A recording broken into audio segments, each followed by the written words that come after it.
30 days to sell the spring or bury a herd dead of thirst on cracked ground, that ultimatum would cost Holloway Crane everything, because nobody standing in that dust-choked yard knew the ragged drifter watering his horse at her well was a hunted gunslinger with a bounty on his head worth more than the ranch itself. I was passing through Doña Ana County that summer, partner, the summer of 1884, and what I saw at that well changed how I understood the word mercy. Her name was Maggie Doyle, 26 years old, widowed 11 months, running 400 head of cattle on land her husband Tom had bled for and finally died for, thrown from a green horse in a spring storm the year before. The spring on her property was called Cold Shoulder, a limestone seep that had never run dry in 3 generations of Doyles, and it was the only water for 11 miles of cracked alkali flat in either direction. A cattle baron named Holloway Crane wanted it, and Maggie's flat refusal was answer enough for him. He built a dam. Stay with me to the end of this one, because the man drinking from her trough that morning, the one with the flat, quiet eyes and the 2 tied-down colts, was about to become the last thing Holloway Crane ever should have provoked. And where you're listening from tonight, whatever the hour is on your side of the world, I want you to picture the New Mexico Territory in a summer, so dry the rivers cracked like old leather. This is her story. And his. Let me set the scene right the way I saw it, because a story like this doesn't start with the gunslinger. It starts with the widow, alone, doing arithmetic that wouldn't come out right no matter how many times she ran it. Maggie Doyle had inherited 1,100 acres, 400 head of cattle, a 2-room adobe house with a leaking roof, and a debt to the Territorial Land Office that her husband had never mentioned because men like Tom Doyle. She'd found out about the debt 3 weeks after the funeral, going through a cigar box of papers by lamplight, and she'd cried once hard, and then never again, not where anyone could see. She hired no help because she couldn't pay for any. She branded her own calves, rode fence alone in a canvas duster too big for her, and slept with her late husband's shotgun, leaned against the headboard, because a woman alone on open range learns fast that isolation. She was beautiful in the way hard work makes a person beautiful, sun-browned and lean-armed, dark hair always escaping its braid, and she'd stopped noticing the men in town who noticed her, because noticing back never once bought her a bag of grain. What she had, more than beauty, was stubbornness. It was the kind of stubbornness that makes some men fall in love with a woman, and makes other men want to break her. And Holloway Crane belonged firmly to the second category. Crane ran cattle on 40,000 acres north of the Doyle Spread, the biggest operation in 3 counties, and he had gotten there the way most big men get there in that country, buying out the weak, starving out the stubborn. He was 51 years old, thick through the shoulders, going soft at the belly, with a gray mustache he oiled every morning, and small, pale eyes that measured a man's worth in cattle and land before they'd finished shaking his hand. Crane's vice was pride, the specific, corrosive kind that can't tolerate a woman telling him no in front of his own men. He'd offered to buy the Doyle Spread twice in the past year, generous on paper and insulting underneath it, because both times he'd offered a third of what the land was worth, betting a grieving widow wouldn't know better or wouldn't have the nerve to argue. Both times her answer was the same flat refusal. The ranch wasn't for sale. The second time she'd given him a 5-count to clear her land, and he was already backing his horse toward the gate by 3. Crane didn't forget insults. He filed them the way another man files deeds, and he waited for the ground to shift in his favor. That summer, the drought did the shifting for him.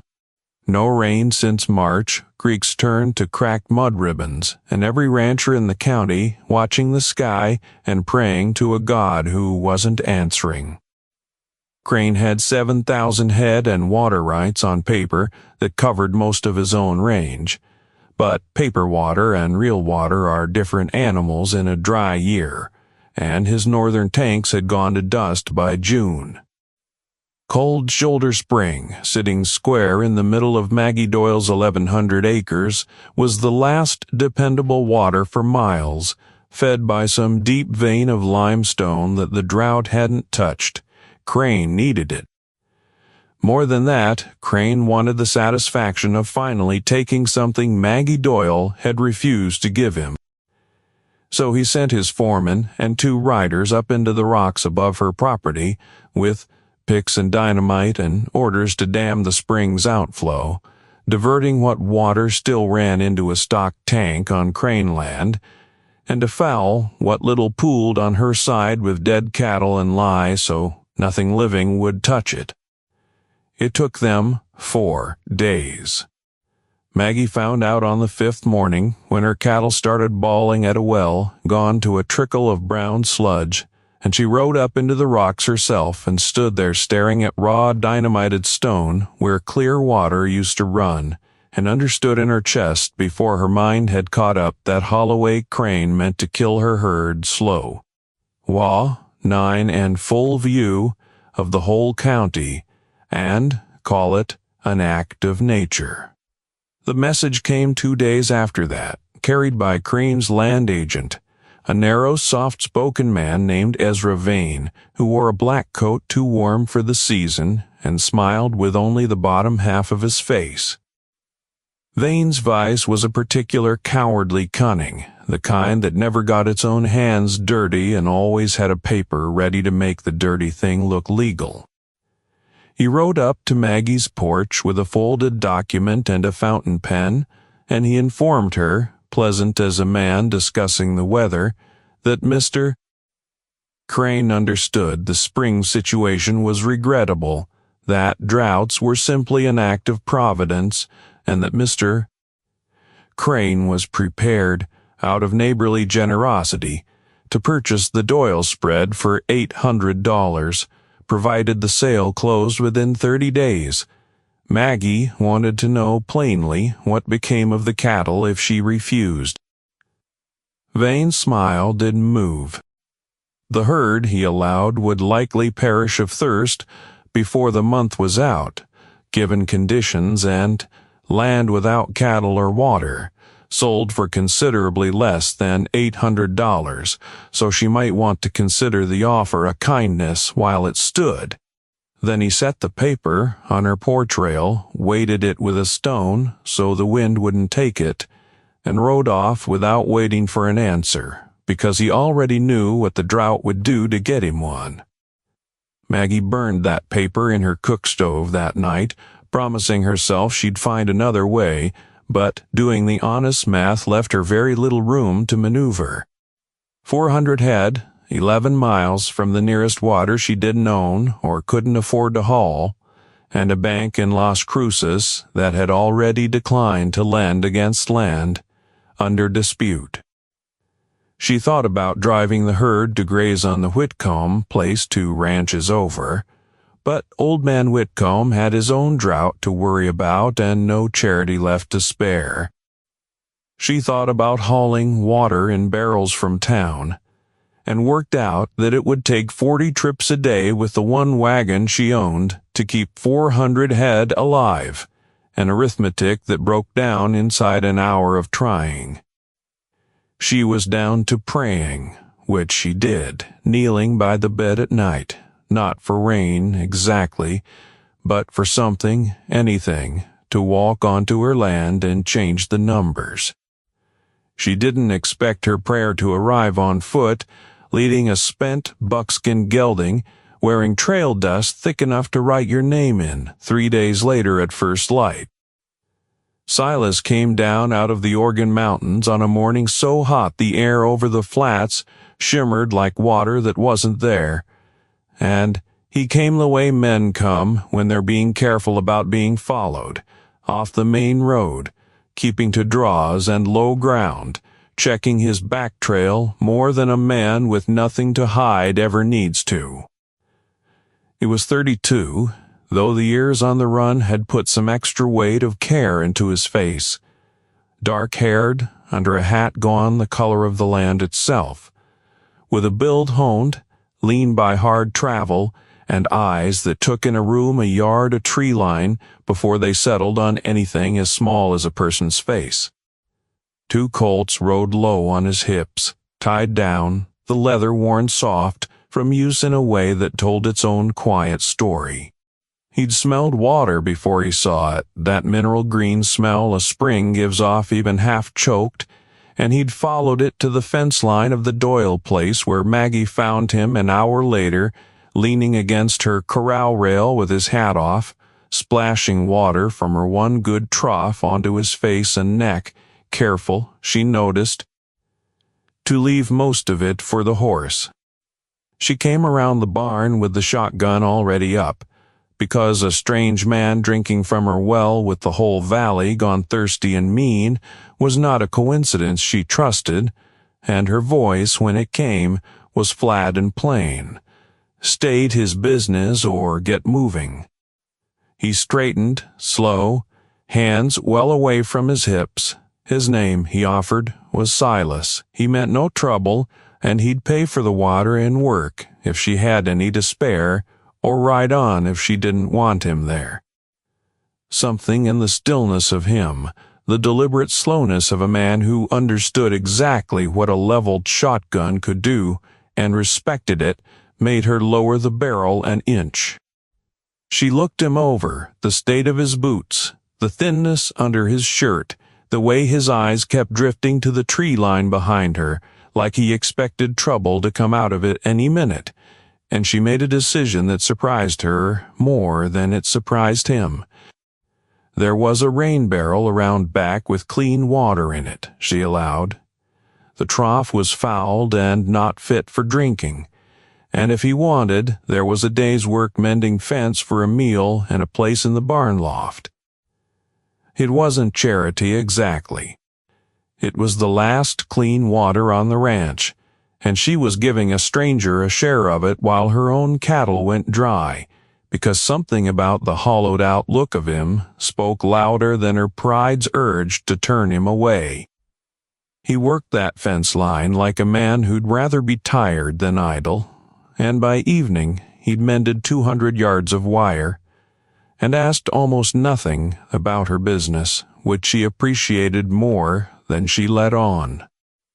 Over a thin supper of beans and hard bread on her porch, the whole account came pouring out of her anyway, because there was no one else to tell it to, and the silence of the ranch had been sitting on her chest like a stone for 3 days. Cold Shoulder Spring and the dynamite, the 30 days. Holloway Crane's paper weighted down with a stone on her porch rail.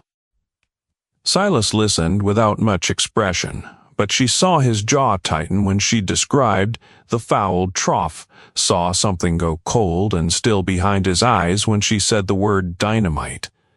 Only one question came back at her. How many riders did Crane keep on his payroll? When she put the number near 30, he nodded slowly like a man doing arithmetic of his own, a very different kind than hers.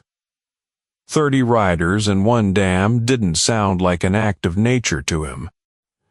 She wanted to know what he meant by that, and the answer she got was short. Some problems in this country didn't get solved by praying for rain. Then he thanked her for the meal and went to sleep in the barn loft, and she lay awake a long while wondering what kind of man measured a rancher's riders like he was counting cards. Crane's men rode by the next afternoon, 3 of them, not by accident. The foreman leading them was a barrel-built man named Dutch Merrick, whose vice was a taste for cruelty. He dressed up as discipline, the kind of man who enjoyed watching something suffer, and called it teaching a lesson. Riding with him were 2 hired guns named Coy Ambrose, whose vice was drink, mean and unpredictable after the second bottle, and a rail-thin gun hand called Whit Larson, whose vice was a jealous vanity about his own reputation as the fastest hand in 3 counties.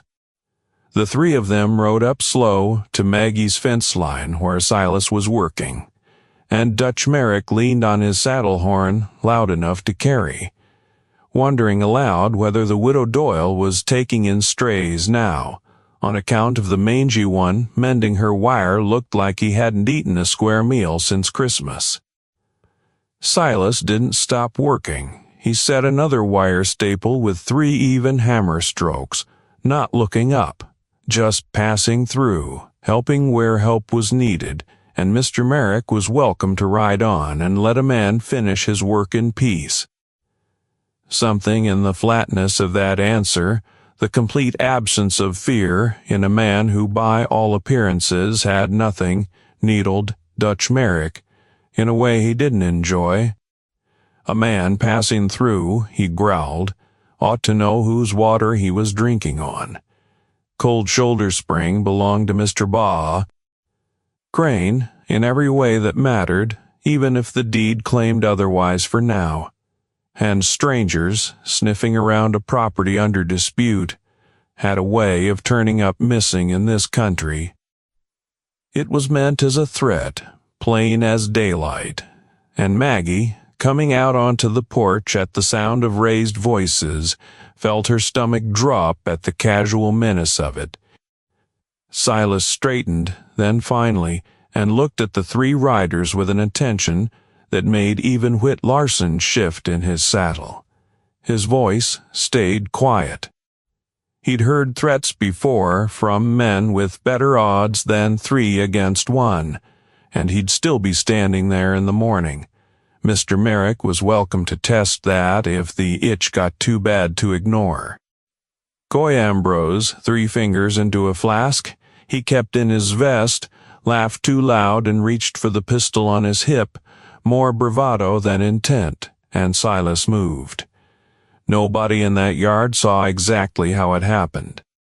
One moment, Silas stood with his hands loose at his sides, and the next, there was a gun in his fist and a spray of dirt kicking up 2 inches from the toe of Coy Ambrose's boot, the report cracking flat across the dry air before the echo had time to catch up.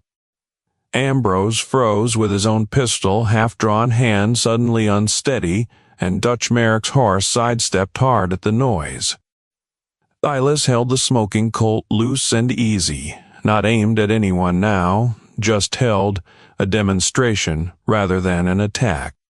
The next one wouldn't be a warning, he promised, and 3 men who wanted to ride home to supper ought to consider that math before they made him prove it twice. Dutch Merrick's face went the color of old brick. This wasn't finished, he spat. Mister. Crane would hear about a stranger drawing on his men, and he wheeled his horse and rode off with Ambrose and Larson close behind, throwing one long look back at Silas like a man memorizing a face for later. Maggie stood on the porch, with her heart going hard against her ribs, and when the dust settled, her question came out not quite steady. Who exactly was he? He looked at her for a long moment, that same careful stillness in his eyes. His name was Silas, true as far as it went, and some things about a man were better left for another night. She didn't push. But she noticed, walking back inside, that her hands were shaking less from fear now than from something else entirely, something she didn't have a name for yet. Before we go further, I want to ask you something, because a story like this only means anything if you're really in it with me. Where are you listening from tonight, and what time is it where you are? Maybe you're driving home from a long shift. Maybe you're lying in the dark with the lights off. Maybe it's the middle of the afternoon somewhere, and you've got this on while you work. Wherever you are, tell me down in the comments, because I read every one of them, and because a story about a woman refusing to be starved off her own land deserves to travel as far as this app will carry it. If you're new here, welcome to the fire. Settle in. We've got a long night of story ahead of us, and I promise you it gets worse before it gets better, and then it gets a great deal better than you're expecting. Now, back to Doña Ana County, back to that porch, back to a widow who had just watched a stranger draw 2 guns faster than her eye could follow, and was starting to understand that the man mending her fence line. It came out slow over the following days, the way real truths do when a person's been guarding them a long time. Silas stayed on because Maggie asked him to, telling herself it was only sensible with Crane's men circling closer, and because some quiet, unadmitted part of her didn't want him gone yet. He worked her fences and dug at the fouled trough, trying to salvage some of the seep water, and in the evenings when the heat broke and the crickets started up, they sat on the porch and talked, careful and slow, 2 people feeling out the edges of trust. It was Maggie who found the paper first, not snooping, just gathering his shirt to mend a torn seam, and a folded square fell out of the breast pocket, worn soft from handling, a printed Dodger with a crude woodcut likeness that was rough but recognizable. $1,500, dead or alive, for a man wanted in 3 territories on charges that the paper listed only as murder and flight. No further detail, the kind of flat official language that could mean anything from a cold-blooded killer. She confronted him with it that night, the paper flat on the porch rail between them, her voice low but not frightened, exactly, more like a woman bracing for a wound she already half expected. She asked him if it was true. He didn't reach for the paper, didn't deny it, didn't do any of the things a guilty man does to buy time. He said it was true that there was a bounty, true that men had died by his hand, and that the rest of the story was more complicated than a wanted poster had room to print. She told him she was listening and meant it, and so he told her, there in the dark, with the crickets going and her late husband's shotgun leaning inside the door not 4 feet away. He told her his name had once been something else, a name he didn't use anymore, and that 6 years back he'd ridden for a cattle outfit in the Texas Panhandle, owned by a man named Colonel Ranhasketh, a man who ran his range the way Holloway Crane was learning to run his. Silas had been young then, good with a gun, hired for exactly the kind of work he now refused to do, and it had taken him 2 years to understand what kind of outfit he was riding for. The breaking point, he said, had been a homestead family, a widow and her 2 boys, not unlike Maggie's own situation, squeezed off good bottom land by the Colonel's riders. Silas had been ordered to burn their barn as a persuasion, and when he'd refused, the Colonel had sent 2 other men to do it instead, and the fire had gotten away from them in a dry wind and taken the house too, with the widow inside, trying to save what she could.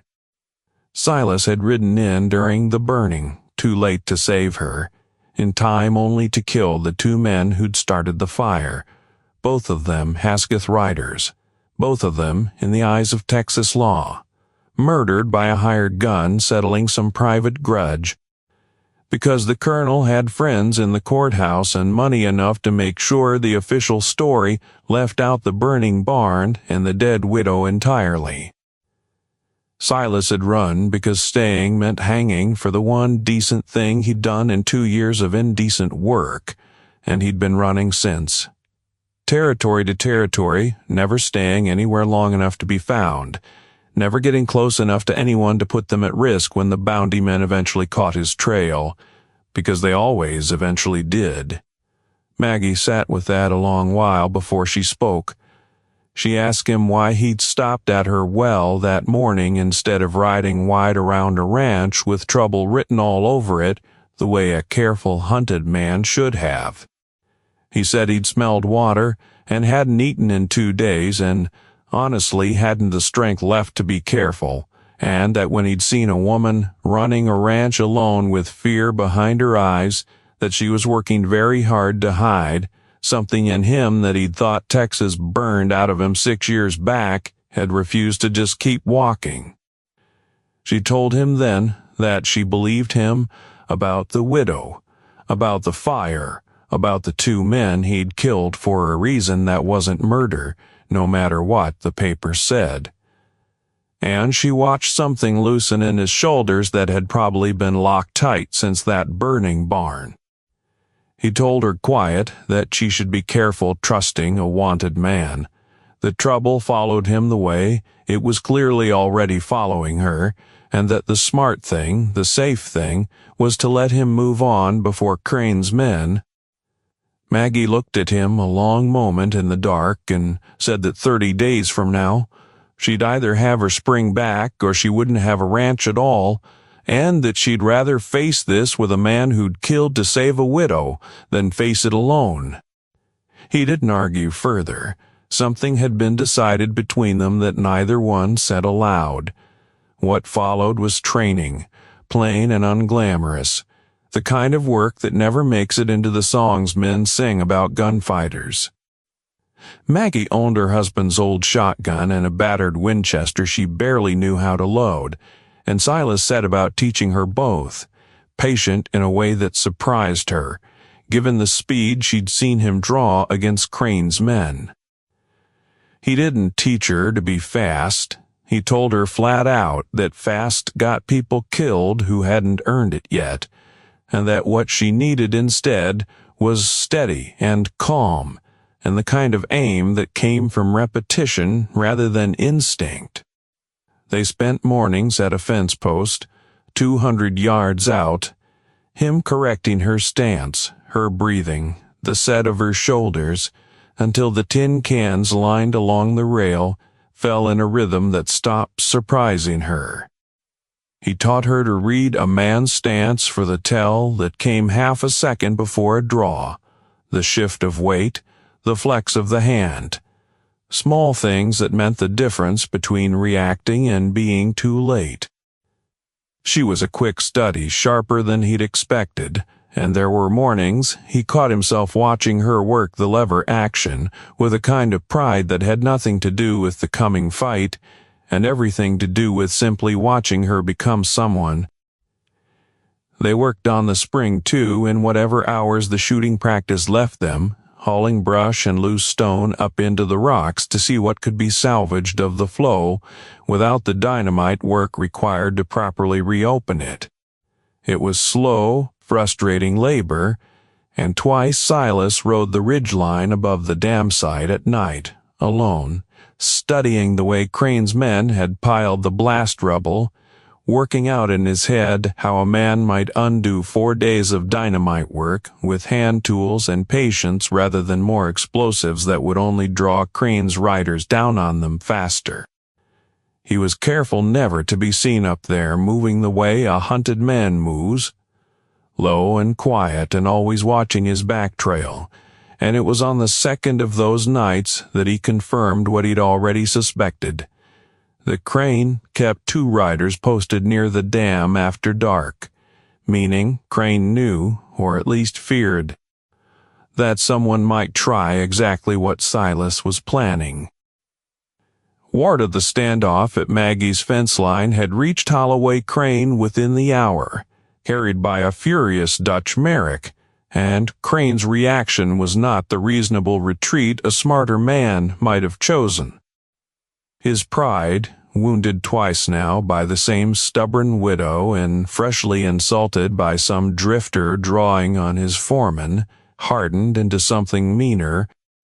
He sent Ezra Vane back out to Maggie's porch 3 days later with a revised offer, $600 now instead of $8, the number dropping to punish her for the delay, and a verbal message on top of the paper that Vane delivered with his usual soft, unbothered smile. Mr. Crane wished her to understand that the offer would keep shrinking the longer she waited, that her cattle were already showing signs of the thirst, thin and listless in the heat, and that a man who'd drawn a gun on Crane riders once would not be permitted to do so twice without consequences. Maggie told Vane, in words plainer than she usually allowed herself, exactly what he could tell Mr. Hackare. Crane to do with his $600, and Vane rode off, still smiling that same maddening half-smile, already composing, she was certain, the next escalation in his narrow, careful head. The escalation came 4 nights later, and it came the way Crane's kind of cruelty always came, indirect, deniable, dressed up as accident. Maggie woke past midnight to the smell of smoke and the frantic bawling of cattle, and ran out to find her hay barn ablaze, flames already climbing into the dry timber roof, the fire moving with the particular hungry speed that told her, even in her panic, that it hadn't started by itself. Silas was out of the loft and running before she'd cleared her own porch steps, and between the two of them and every bucket the ranch owned, they kept the fire from spreading to the house and the stock pens, though the hay barn burned to its foundation by dawn. Hay, she'd needed to see the herd through what was left of the drought. In the gray light after, working the last smoldering embers, Silas found a boot print near the barn's back wall that didn't belong to either of them, a distinctive worn heel he recognized from 3 nights of watching Crane's dam guards from the ridgeline. He didn't tell Maggie who he suspected, not yet, because suspicion wasn't proof, but she saw the look on his face and understood without being told that this fire had been set by human hands, and that the 30 days Crane had promised were shrinking faster than the calendar alone accounted for. That fire changed something in Maggie that no amount of shooting practice had quite finished changing.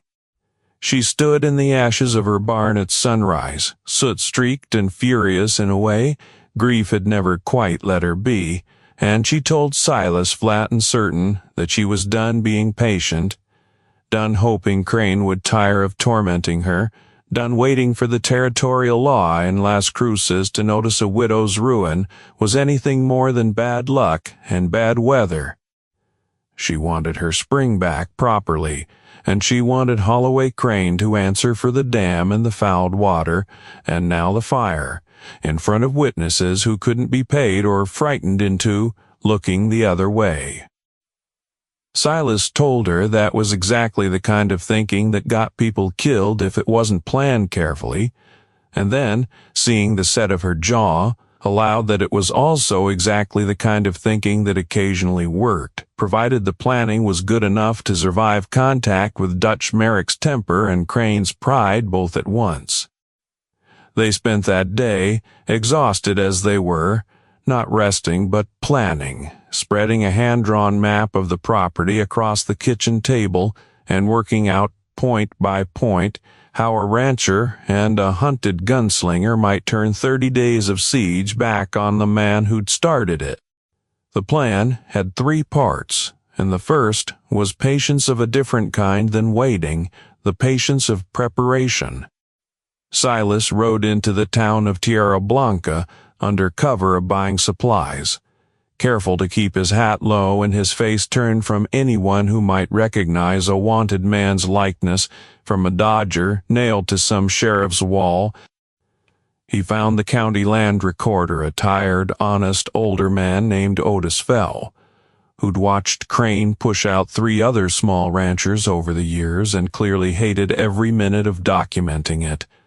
And Silas asked him careful and roundabout whether water rights disputes in the territory required proof of active fouling or sabotage to bring before a judge, or whether a rancher's word alone carried weight.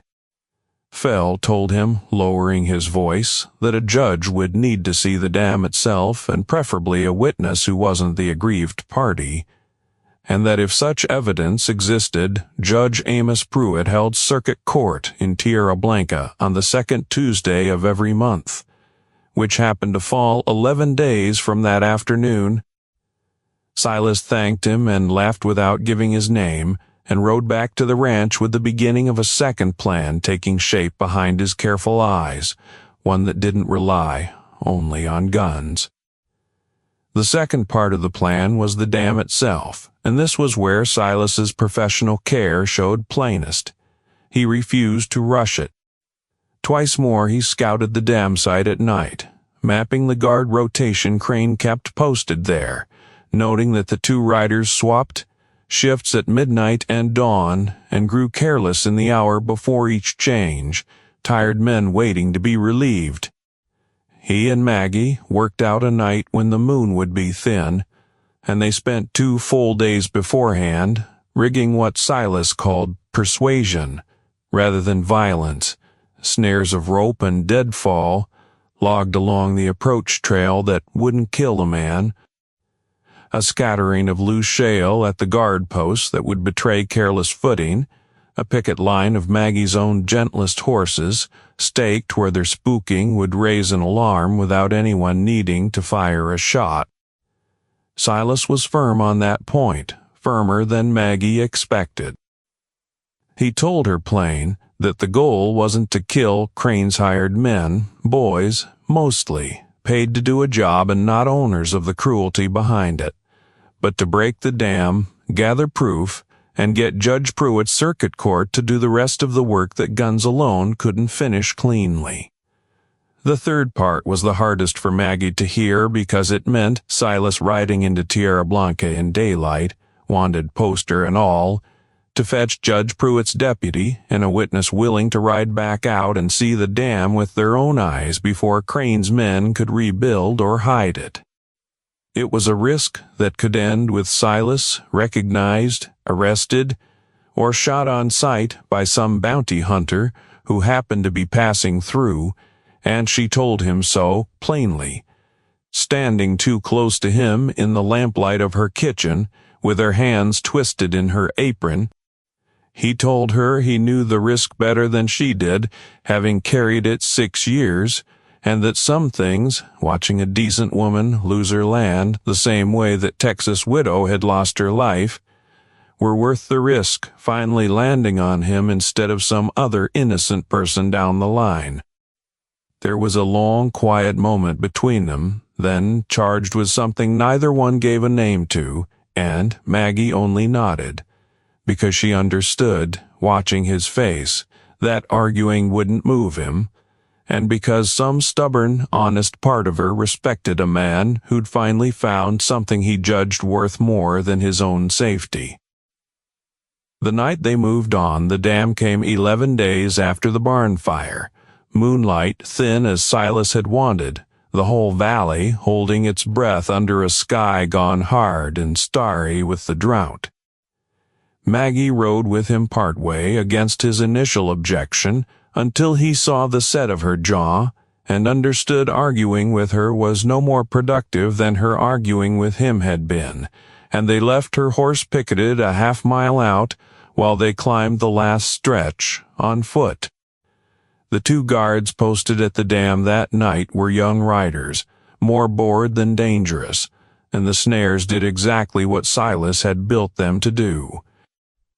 The first guard's foot found the shale scatter and went down hard with a shout that carried across the rocks, and by the time the second guard came stumbling toward the noise with his rifle half raised, Silas was already between him and the dam, Colt drawn but not fired, voice low and level, telling both young men that nobody needed to bleed tonight if they had the sense to sit down where they were and stay there. They did. Bored, underpaid, and facing a man whose stillness radiated more danger than any amount of shouting could have. Both riders sat exactly where they were told, and Maggie, climbing up behind Silas with her own rifle steady in her hands, felt something settle in her chest that was almost peace.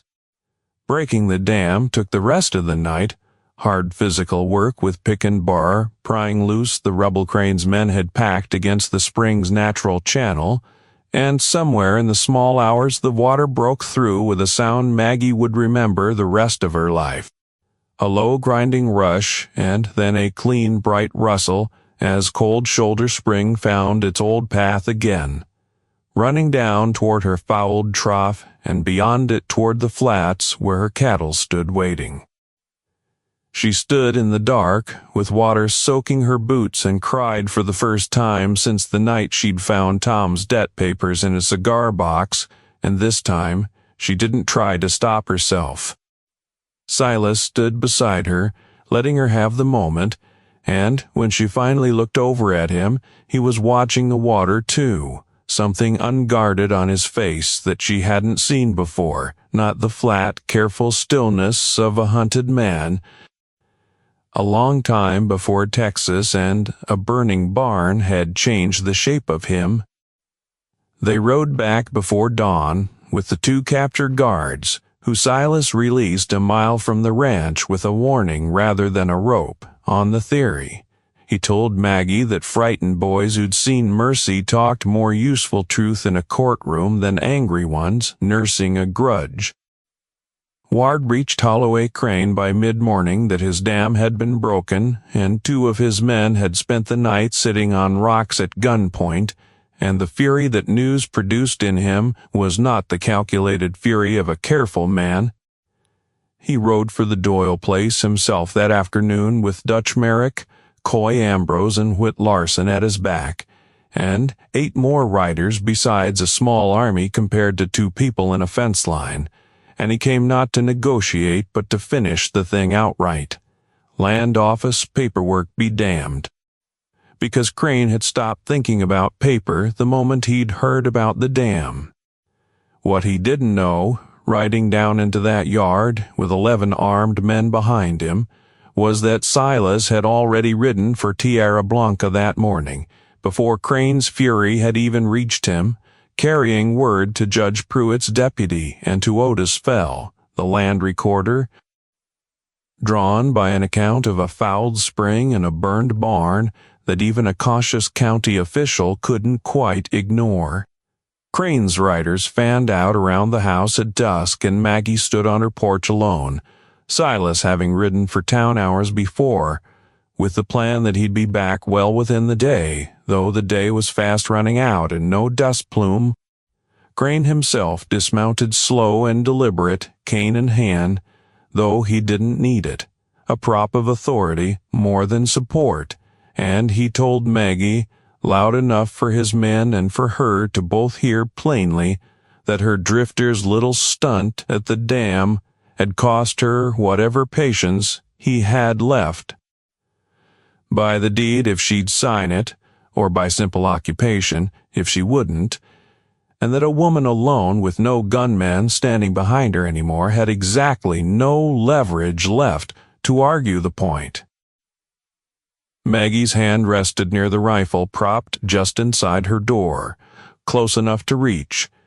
She told him, voice steadier than she felt, that the spring was already running again, and that half the county would know why by morning, and that a man who'd send hired boys to poison water and burn hay didn't get to call himself neighborly, no matter how much land he'd stacked up.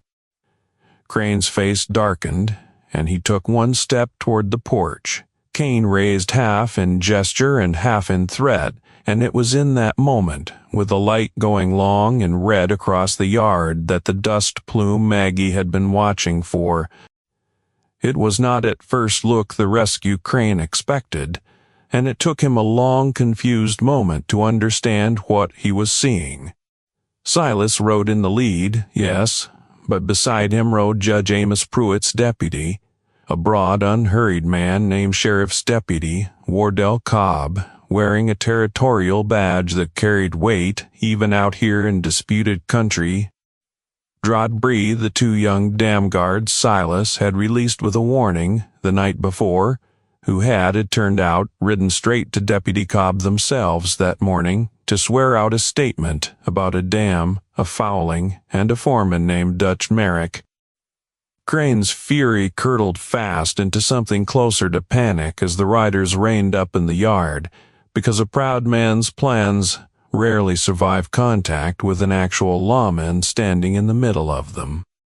He informed Crane, in the flat procedural language of a man who delivered bad news to worse men, that he'd ridden out on sworn testimony of sabotage to a water source, arson against the Doyle property, and armed trespass currently in progress before his own eyes, and that Judge Pruitt would be very interested in hearing Mr. Forer's.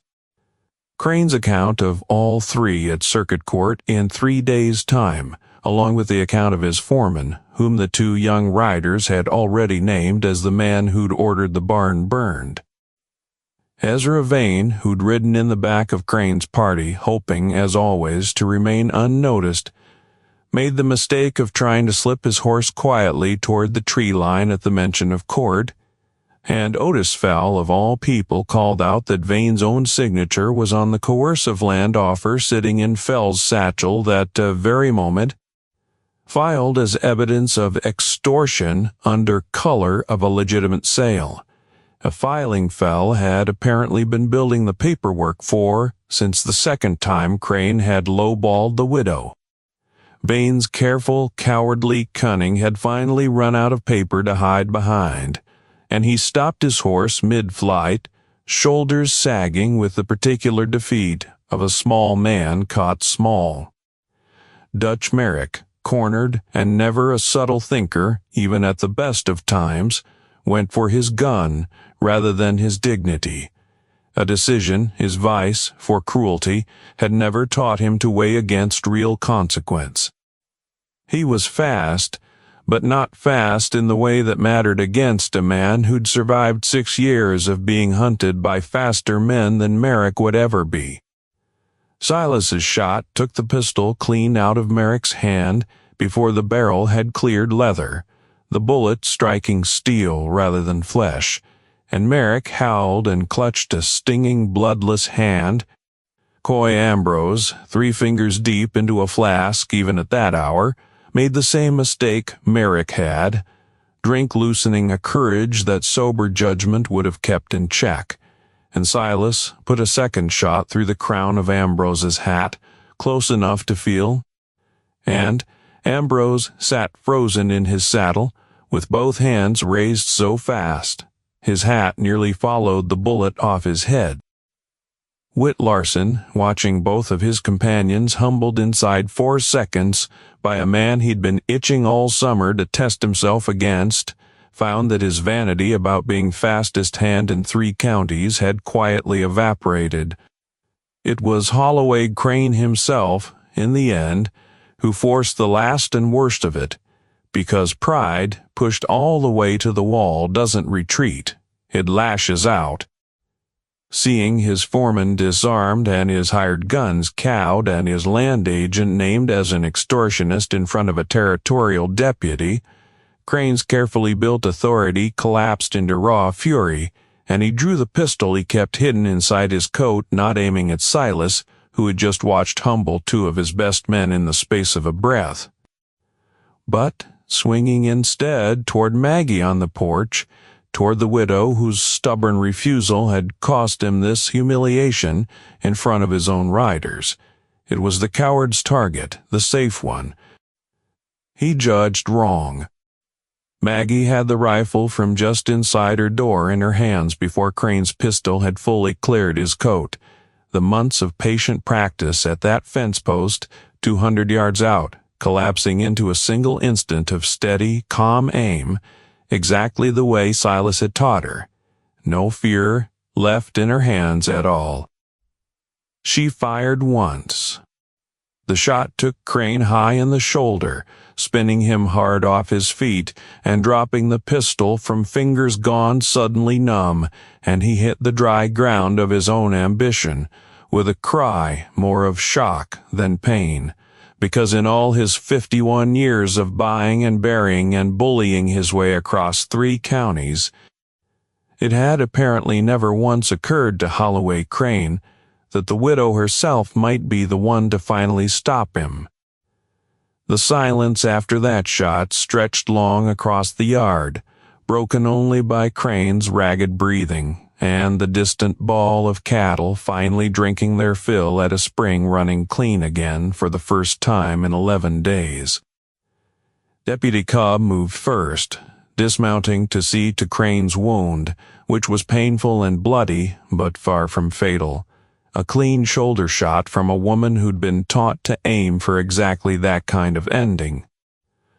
He informed Crane none too gently that he was now under arrest on charges of sabotage, arson, extortion, and assault with intent, that his foreman would be joining him in the county jail in Tierra Blanca, and that Judge Pruitt tended to take a dim view of cattle barons who thought territorial water law was optional when it inconvenienced them. Ezra Vane, seeing the direction of the wind conclusively, began talking fast and eager about how he'd merely followed instructions, an account Otis Fell noted down with visible satisfaction, since a talking Vane meant a stronger case and a longer memory of exactly whose orders had done the damage. Coy, Ambrose, and Whit Larson, disarmed and thoroughly chastened, were let go with warnings and the clear understanding that Crane's operation, and their wages along with it, had just changed considerably for the worse.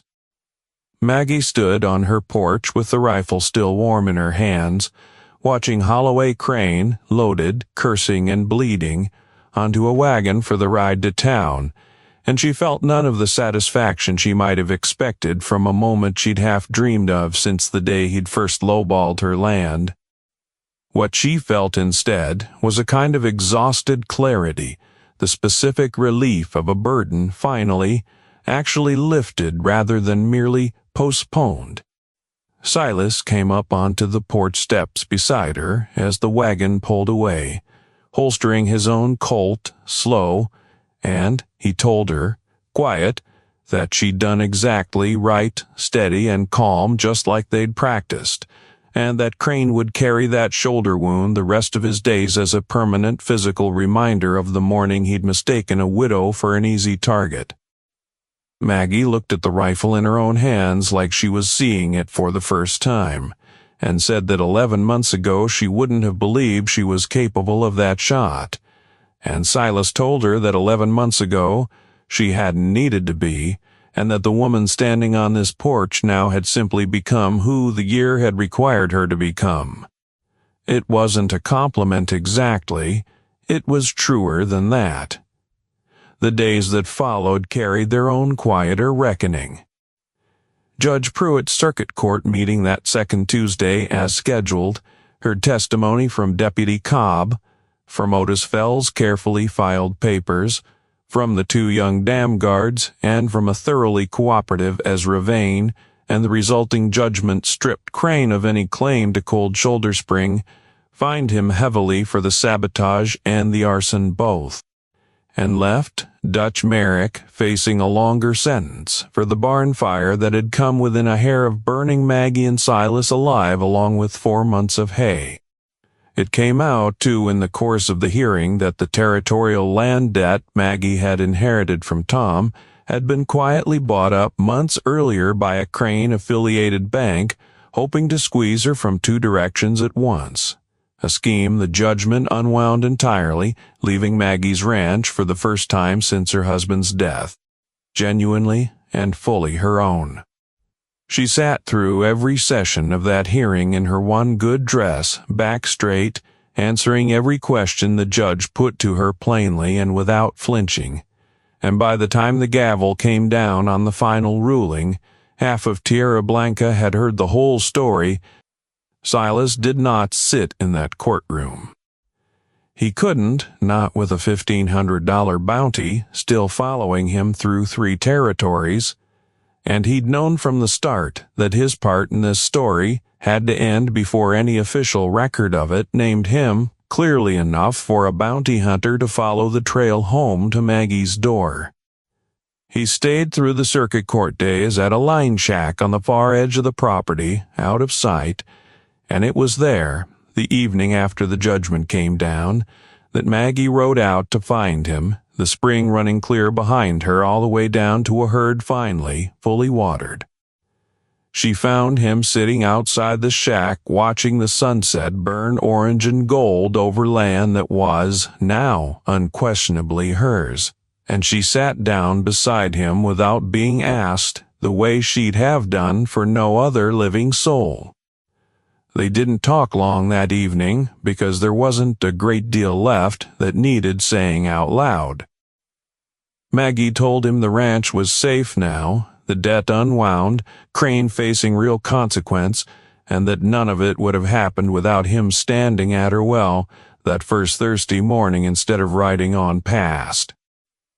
Silas told her that he'd known the moment he tasted her rain barrel water and watched her lower that shotgun an inch that he was in more danger of staying than any bounty hunter had ever put him in, and that staying wasn't a danger he could let himself risk, not with a price on his head that would eventually inevitably follow him to wherever he settled and put anyone near him in the path of it. This was the bittersweet turn of it, partner. The part of these stories that never sits easy, no matter how many times I've told one like it, around a fire. He wasn't leaving because he didn't care for her. He was leaving because he did, and because a hunted man staying was its own kind of danger to the very people he cared about. A lesson Texas had already taught him once in Fire and Blood, and one he refused to let repeat itself here. Maggie didn't argue him out of it, though it cost her something to let it go unargued. She understood, better than most, what it meant to love a piece of ground enough to stay and fight for it, and she recognized in Silas the mirror of that same fierce, stubborn devotion, turned instead toward protecting the people he touched by keeping his distance from them. She told him only that Cold Shoulder Spring would run clear for as long as she had breath to defend it, that her door and her well would remain open to any tired stranger who needed either, and that if a certain quiet drifter ever found himself riding this direction again, with the bounty finally lifted or outrun, Silas told her that was a fine thing to ride toward, better than most men in his position had any right to hope for. And in the gray hour before dawn, with the spring water running loud enough to hear from the porch, and the whole ranch finally blessedly safe, he saddled the buckskin gelding and rode out west, away from Tierra Blanca and its courthouse records, away from Crane's broken operation, away from the woman he'd chosen not to endanger by staying. Maggie stood at her fence line and watched him go until the dust of him had folded into the horizon entirely, and she did not cry this time, because what she felt standing there wasn't loss exactly. It was gratitude, clean and whole, for a debt of water repaid 100 times over, and for a season of her life in which a stranger's kindness at a well had taught her finally what she herself was capable of when the ground under her feet was worth defending. The spring ran full that whole autumn, and into the winter, and Maggie Doyle's herd, 400 head strong, grew fatter and healthier than they'd been in the 2 dry years before the drought had ever started, drinking from water that had waited 3 generations for someone stubborn enough to defend it. Word of the widow who'd shot a cattle baron off his own horse traveled the county the way such stories do, growing a little in the telling each time, though the honest bones of it stayed the same in every version. A woman alone had refused to be starved off her land, and had found at the bottom of her worst summer the nerve to make good on that refusal herself, rifle in hand, when it finally mattered most. Some nights, sitting on that porch with the spring running clear below and the stars coming up hard and close the way they do in that country, Maggie thought she heard hoofbeats on the ridge road and told herself it was only the wind, and let herself hope anyway, because hope, unlike Holloway Crane's dam, was one thing nobody in this world could ever quite manage to shut off for good. So, that's the story, partner, the whole of it, the way I saw it and the way it was told to me by folks who saw the rest. A cattle baron tried to starve a widow off her own land by choking the one spring that kept her herd alive, and he never once counted on the ragged stranger, drinking from her trough, being a hunted gunslinger with a debt of his own to repay, nor did he count on the widow herself becoming, by the end of it, every bit as steady and dangerous as the man who taught her to shoot. That's the thing about this country I've never stopped marveling at, all these years of telling stories by the fire. It takes the hardest ground and somehow grows the hardest, most stubborn hearts to match it, and every so often, two of those hearts find each other at exactly the moment both of them need it most. If this story found you tonight, wherever you're listening from, whatever hour it is where you sit, do an old storyteller a kindness and leave it a like before you go. And if you're not yet part of this fire circle, hit subscribe, because there's always another story coming. Always another widow or drifter or hunted man finding out what they're made of when the ground gets hard enough to test them. This story and the folks in it are a work of fiction, told in the old campfire tradition, brought to you with the help of some modern tools, AI among them, in service of a very old kind of storytelling. Until the next one, partner, stay steady, keep your water clean, and take care of the ground that takes care of you.